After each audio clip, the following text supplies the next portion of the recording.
What's up guys, it's Luke here, and you'd be hard pressed these days to find any homeowners who haven't considered renting out their homes on Airbnb. It's certainly tempting to make extra cash on a room that's just sitting empty. And if you're out of town, why not have someone basically pay you to house sit? But listing your home on Airbnb isn't quite as easy as just snapping some photos and posting them online. Many cities across the world have started regulating short-term rentals like Airbnb for a number of reasons. But having said all that, Airbnb can still be a great business for you to get into. So what we've done is just put together a little beginner's guide here to hosting Airbnbs. Real quick before we get started, if you want to see more content like this, please like and subscribe down below. Let's go. Yes, you're looking to make some money with your Airbnb listing, but do you have any goals? Is this something you're really looking to do occasionally for some extra cash, or is this something you are serious about and you want to turn into a full-time business? Those are questions that you really need to answer up front. You need to give real thought to this and assign real expectations. Sometimes YouTubers lie, and they exaggerate their timelines or the amount of money they make to make their videos more appealing. So be smart and use your brain. If it sounds too good to be true, it probably is. Would you quit your current job before knowing how much your new job would pay you? Of course not. But that's exactly what new hosts do. They jump right into hosting on Airbnb before knowing the size of their prize. Even though Airbnb has grown by leaps and bounds, there are still some markets that just don't and won't ever have enough demand for you to Airbnb there. On the flip side of that, you also want to look so you can find out whether or not you're in a super hot Airbnb market. Otherwise, you might just be happy making $2,000 a month when you should be making twice as much as that. Keep in mind, you are inviting strangers into your house. As an Airbnb host, you are essentially inviting strangers into your home. If that fact makes you uneasy at all, then it's probably the wrong avenue for you to travel down. There are three main types of hosts out there. Those that want to make a few extra dollars with their available space, those that want a stable secondary source of income, and then those that want to build a serious Airbnb business that will eventually become their main source of income. The more income potential you desire and you want, the more planning, the more capital, work, and risk you're going to be taking on. You must have realistic expectations about the time commitment. You don't just list your unit and then money starts rolling in. I don't care what anybody says out there on the internet. Starting out and doing everything on their own at first, beginner hosts are usually shocked by the amount of time and effort needed to consistently deliver an experience to their guests. But as you get into your groove, become more efficient, and utilize more tools for automation, hosts typically learn ways to save time and energy without lowering the quality of their service. Even when you have everything down pat and everything running smooth, you're still going to need to spend a considerable amount of time handling any bookings you have and making sure everything is ready to go for your guests and they have a great experience. If you lack this kind of time and flexibility, you may want to think again about being an Airbnb host, at least full time. Before we get too far, make sure you get the proper insurance coverage. Especially if you're renting out your own home, your regular home insurance is almost guaranteed not to cover any damage that results from short-term renting. Yes, Airbnb's $1 million guarantee gives you great comfort, but if you have some special items or risk factors not covered by their policy, you likely need additional insurance. Most cities require hosts to apply and pay a fee for permits or registrations in order to legally rent out their home on the short term. Also, depending upon where you live, you might have to pay some sort of sales tax or occupancy tax or something else like that. Remember, you have neighbors.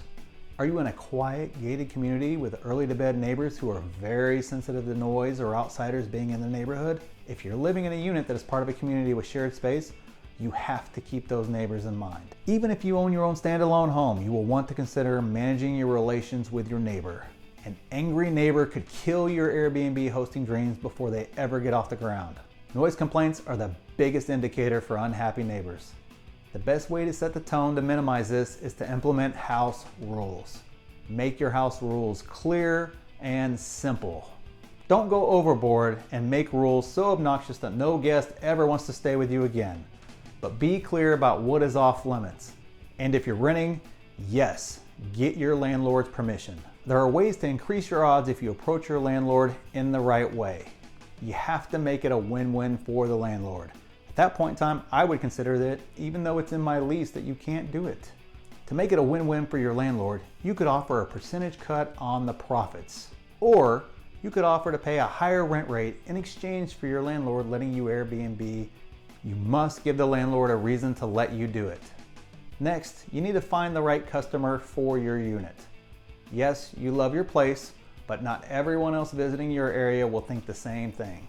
In order to maximize your odds of success, you will need to position your unit's listing to appeal to the customers who are most likely to book with you. Sure, business travelers are obviously willing to pay higher rates, but if your unit is located far from the business district in your area, you're better off targeting someone else on Airbnb. And after you figure out who you're targeting, know who you're competing with. The more you know about them, and the better you understand what makes their listing appealing or not appealing to potential guests, the better you're going to be able to adjust your offering to have a winning Airbnb listing. But first, you need to analyze and dissect your competition.